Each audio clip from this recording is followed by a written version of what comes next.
Welcome to the Fujitsu V8 Supercar Series for season 2007. It's the first round on the streets of Adelaide at the Clipsal 500. 2 races this weekend. Most other races during the year will feature 3 events. Brad Jones is with me in the commentary box. Brad, a big year in 2007. Absolutely great year, showcase event, Clipsal, Adelaide. You couldn't ask for a better place to start the series.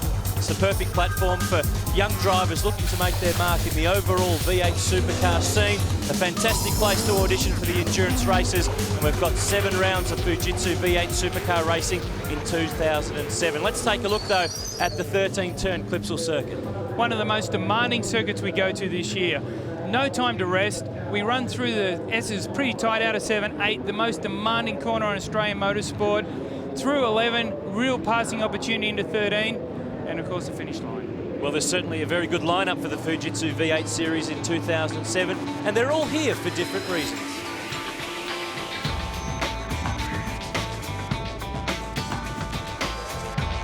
The Fujitsu V8 Supercar Series is a hotbed of V8 supercar talent.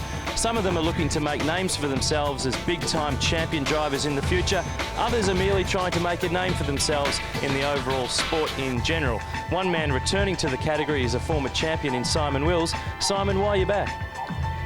Really just to come back and have some fun and see how I go. I've been out of the game for a fair while now, and I miss it, I suppose, and just get out there and have a bit of a laugh. Dale, you've made the step from Formula Ford into the Fujitsu V8 Supercars. Why this series?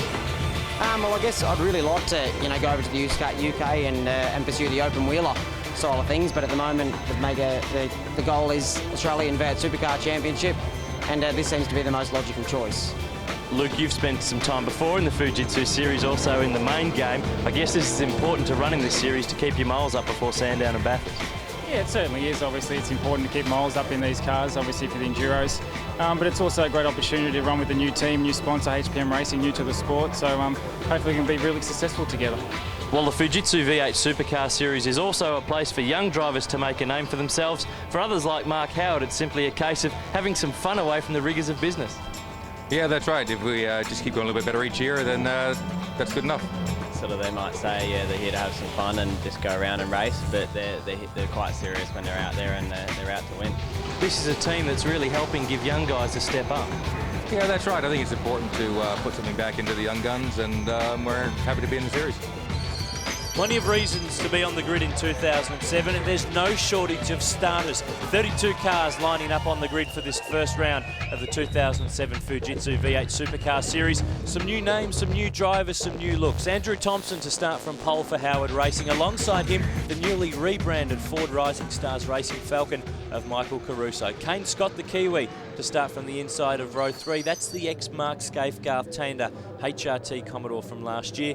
Jonathan Webb debuting in this series for Stone Brothers Racing in the former 2-time championship winning car for Marcus Ambrose. Good to see Luke Yildenbach starting out of position 14. Sam Walter driving for Greg Murphy Racing, a 2-car operation from them this year in 2007. Daniel Elliott from 17th. He's filling in this weekend for Grant Denyer, who's otherwise unavailable. Neil McFadden back in the category, starting from 24th in the ex-Wayne Wakefield Falcon. Dale Wood from position 25, but our pole sitter Andrew Thompson is with Bryony Ingerson. Well, Andrew, you've taken the first pole position of the year for the Fujitsu series, but not by much. No, it was actually quite close in the end in qualifying. So, no, it's good, it's nice and close, and I'm really looking forward to getting out and racing because it should be a nice, good race, and there should be a good sort of 5 or 6 cars in it really sort of going for the win. Welcome back. We're on the grid, set to start race 1 of the Fujitsu V8 Supercar Series for season 2007. A car in the pits there, Mark McNally. He's going to have to start from the lane. Andrew Thompson and Michael Caruso, the pair of Ford drivers, go from the front line. It's Caruso with the jump though. Thompson explodes into wheel spin. Great start though from Shannon O'Brien, but Michael Caruso a clear leader into the chicane. Fantastic start from Michael Caruso. Got the power to the ground, didn't have any trouble jumping on the start. Andrew Thompson, on the other hand, bit of wheel spin, the car bogged down, and the others leapt at him. He was lucky to maintain his position. Simon Wills fighting hard there. He holds third, returning to this class after a few years away. He was the champ in 2001, but the competitive levels have really risen in the last few years. There's some great cars and some cars with really interesting heritage in this race.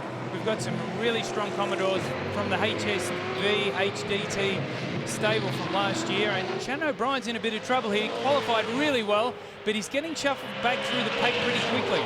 Fourth place has been his best ever performance in the Fujitsu series, but he's lost a spot to Tony D'Alberto, the youngster in the ex-Rick Kelly championship winning car from last year. Caruso the leader. Thompson is second.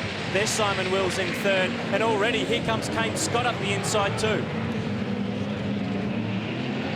Plenty of cars all ducking and diving here, but really no contact, and it's not something we're used to seeing. Usually in the development series race, there's a bit of contact with the Fujitsu series, but they're pretty clean today. They've all gotten through that first lap without much trouble. A lot of drivers making their first ever start in a V8 supercar, so they're really feeling their way on the cold tyres with low tyre pressures as well. We've got Marcus Sakanovic there diving down the inside with a lock brake. You want to be a bit careful about that because it's a long race here today, 24 laps, and it's the sort of race you don't want to be running around with a flat spotted tyre. That car repaired after a practice incident earlier in the weekend, had contact with Dale Wood, and that's why Dale Wood started back in position 25. But at the moment, a good fight here. O'Brien, Damien White, Brett Hobson, a few young guns from very different backgrounds over the last few years. Shannon O'Brien will be a little bit disappointed. Oh, we've got Mark McNally here in the pits. He's getting out of the car. And that's a short race for him. He was in the lane when the car started from the grid. Neil McFadden in problems at turn 4. Doesn't look like there's too much damage there, and he's able to hook reverse and at least escape the situation, but he's a long way behind. He'll be hoping for a pace car to be able to catch back up to the field and get back into the race. Very easy to do on that corner. As we can see, he's run a little bit wide, got the brakes locked, put a bit of lock on. Probably thinking about going down the escape road there for a second, but thought he might get around the corner and unfortunately hit the tyre barrier. Damien White making a move on Shannon O'Brien. It's a 4, but there's a touch. Ooh, he was a fair way up the side of the car, but he's got him in the rear door, and you know, the rule is you've got to have a bit of racing room there, so that'll be a marginal call, I think. Mark Howard very lucky to escape that situation there too, but Damien White, a former V8 Utes champ. Here's the replay. Has the big dive down the inside, not far enough up the car, I don't think. Makes a bit of contact with the rear door, and he'll be lucky not to get a drive-through for that. Here's our leader, Michael Caruso for Ford Rising Stars Racing. Has a nice handy buffer back to Andrew Thompson, driving for Howard Racing this year. Don't forget, they won the championship last year with Adam Macro driving. This year they have Dick Johnson Racing power plants in all 3 of their cars. Tony D'Alberto sitting back there in third. Oh, that's Simon Wills. That's on fire at the start of the pit lane. And I've been in a car on fire. That'd be very uncomfortable. He wouldn't be able to get out of that thing fast enough. He's hooked up a little bit in the car. We see him probably trying to disconnect his cool suit to get out, but that was a big fire.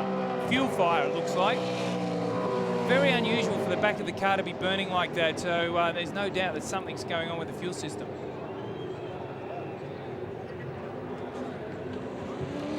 Very lucky where he stopped that car to get in the pits in such a way. He's certainly got the officials climbing all over it, and they've put it out very quickly, but scary moment for Simon. Let's have a look and see what happens here. Well, I don't really know exactly what happened. We went out there, I smelled a bit of fuel on my observation lap, and then the boys had a bit of a quick check over it. They said they couldn't see anything wrong, so then we went out, started the race. Within half a lap, the thing was smoking. Thought, okay, I'll keep pressing on, hopefully it'll blow out. Next thing I know, whoomp, just went up big time, and I was feeling a bit toasty in the cabin, and decided I'd better pull up next to the fire marshals and let them sort it out. Well, what a way to return to the series. And as I mentioned, very lucky to be so close to where the fire marshals were. He didn't have to drive to us. Ooh, we've got another moment here. Cars going off everywhere. That's Sam Walter in the orange and black Commodore. Mark Howard's involved. Looks like Luke Yilden in the HPM Falcon. Colin Cedars as well. It's the busiest car park you'll see in Adelaide today. And cars just don't go off for any reason. There's no doubt there'd be some oil on the circuit there or something going on that'd be spearing all these cars off into the fence. Mark Howard trying to extricate himself from the problem at turn 11. He holds. He'd be backing that car back, but looking very closely in the rear vision mirror, because when you hit some oil, as these cars are here, and spear off the track, the first thing you realise is there's going to be someone following me in. So they'd be a bit cautious about getting run into as they're trying to drag themselves out of that sand pit and back onto the racetrack. And there was one car that actually escaped the scenario there, the Tucker Time Ford of David Cedars, but his brother Colin there wasn't quite so lucky. Michael Caruso, our race leader, has got a nice handy buffer back to Andrew Thompson in the Howard Racing Ford. Good strong run from D'Alberto in third, and a great run too from Kane Scott, the Kiwi in the X-Mark Scaife Commodore. We're at the point of the race now where they've all settled in a little bit. They've done the start, the nerves have gone, they're getting calm, they're having a bit of a look around, having a drink, trying to work out exactly where they are, see who's strong, who can compete against me. Got great dice going on here. And did you hear that then? That sounds like the front spoiler on the Marcus Sukanovic Commodore wasn't quite properly fitted. Almost sounded like the under tray was chattering along the ground. It is. It's banging on the ground. They've got the front of that car a little bit too low. And we can hear this car, just every time he jumps on the brakes, the front of the car's pattering on the ground.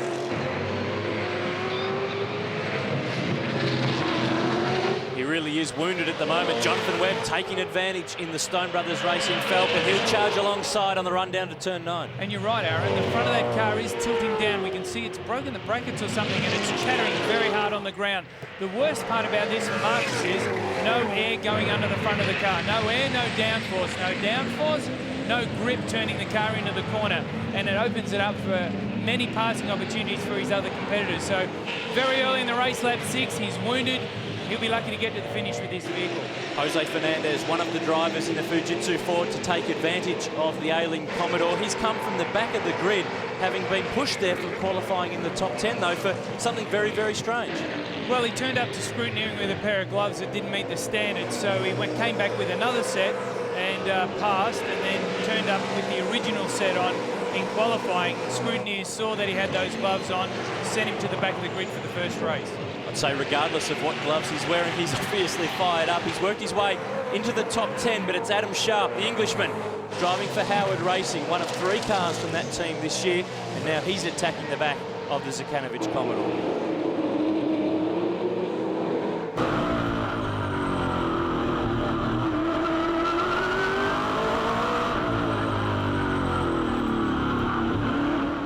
Nice move there from Adam Sharp. Filled the gap there quite nicely, but it's a tough place to pass there. It's all second gear. You really don't get much of a run.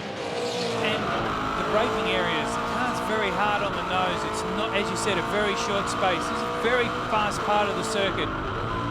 Coming into turn 8, it sounded like he went back a gear there, which is really unusual. Usually it's just a dab of the brake and then hard on the brakes into the hairpin. A lot of the cars use first gear here.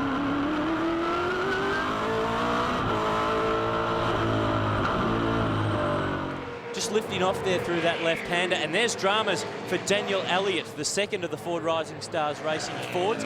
This is the car that Grant Denyer will drive in 2007. Unavailable this weekend due to television commitments, but unfortunately the former Formula Ford champ is out of this one.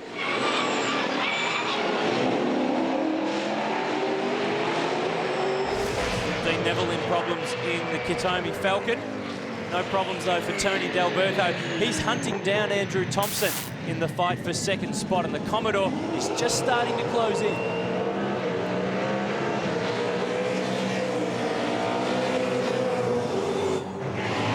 Andrew Thompson will form up with the Dick Johnson team, the Jim Beam Racing team at Sandown and Bathurst later in the season. An exciting young prospect who did a great job in the latter half of last year. Got a number of rocks, it looks like, coming out of this car every time Jose jumps on the brake, certainly out of the front of it. Maybe he's run through a gravel trap somewhere. A little bit hard to see there just what's happening with that car. Fernandez doing a great job in the top 10 in the Fujitsu Ford. Young Tim Slade in the Dexion car, not too far behind as they sit in the top 10. More race 1 after the break. You're watching the Fujitsu V8 Supercar Series, the opening round on the streets of Adelaide, and problems for Kane Scott in the Smeg Commodore. Some smoke just starting to billow from that car, and at the moment he's starting to limp. A lot of smoke, and if that keeps up, they'll give him a black flag for sure. He certainly can't be running around with a car that's smoking that badly. It's closed up between our leaders. Andrew Thompson has hunted down Michael Caruso. Just made a small error there, locked the right front into turn 13. That's the sort of... It definitely is. What was great about that shot was we could see the camber on the tyre, see daylight under it, and that tiny little edge on the inside is what he had locked up.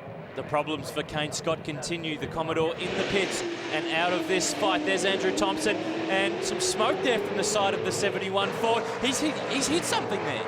He's definitely pulled the corner off that. We can see the mirror laying in as well. He's made some contact with something pretty tough to do that sort of damage to the car. Just putting a lap on Sam Walter there. It doesn't look like there was some contact there, so it must have occurred on this run through turn 11. Very, very unfortunate, taking him right out of the race. Almost a given that he was going to be in second place. It just shows you how quickly things can turn.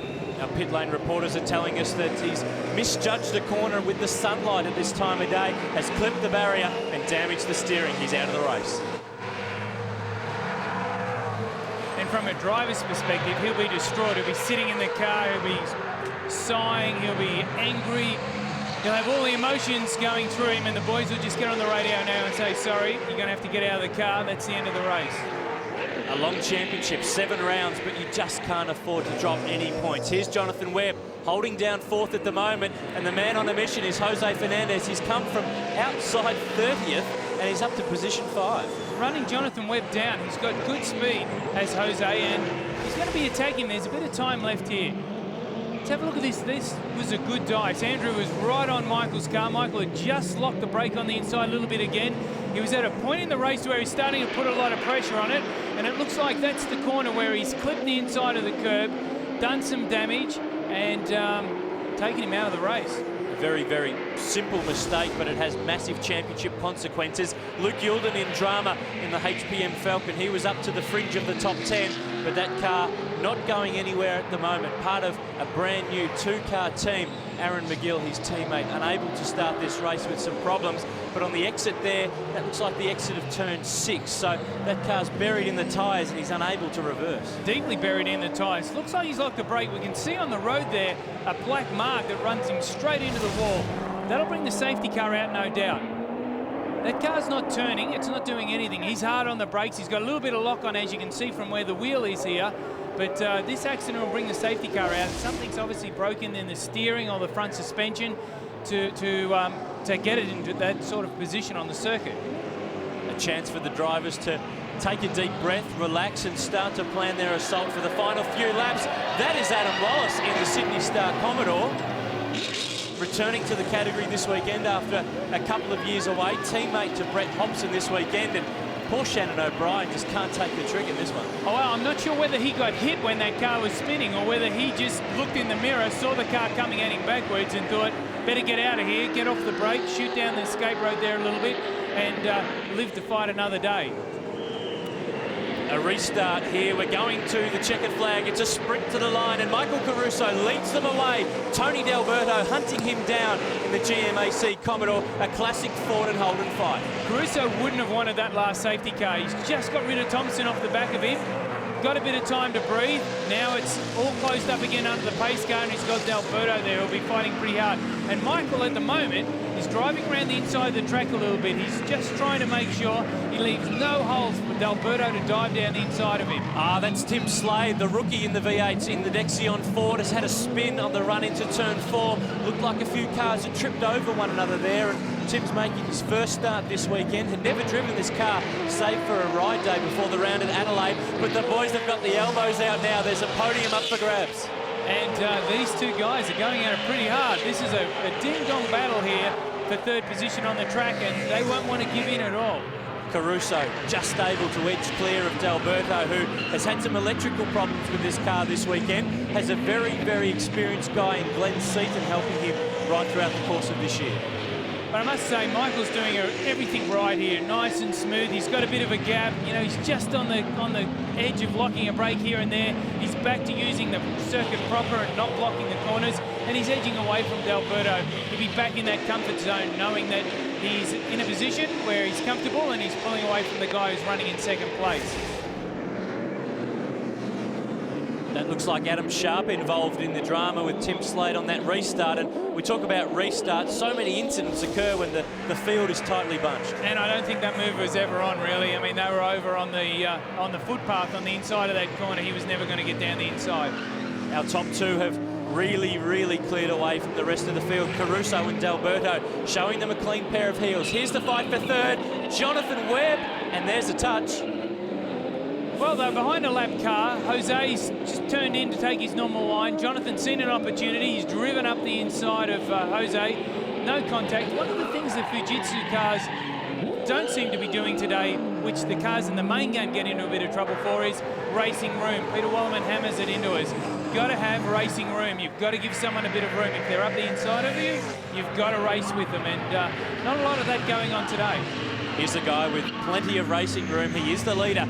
Michael Caruso was second here on the streets of Adelaide last year. This team rebranded in the off-season, the Ford Rising Stars Racing Team for 2007. Here's a good drive too. Dale Wood in one of the Greg Murphy Racing Commodores. Started towards the back. He's up to the top six. And Damien White recovering. He received a drive-through penalty earlier on for that incident with Shannon O'Brien. But no one can beat this man, Michael Caruso, off the final turn at the end of 24 laps. He takes the first race in the 2007 Fujitsu V8 Supercar Series. A great, strong drive, a perfect way for Jim Morton's team to debut with Ford backing. Tony D'Alberto really did hunt him down. He's home for second. And Jonathan Webb, his first podium in the Fujitsu Series. And I can tell you, Michael Caruso would be very excited now. It's his first race win. Nothing like getting one in the bank. Perfect building block to go on to win the championship.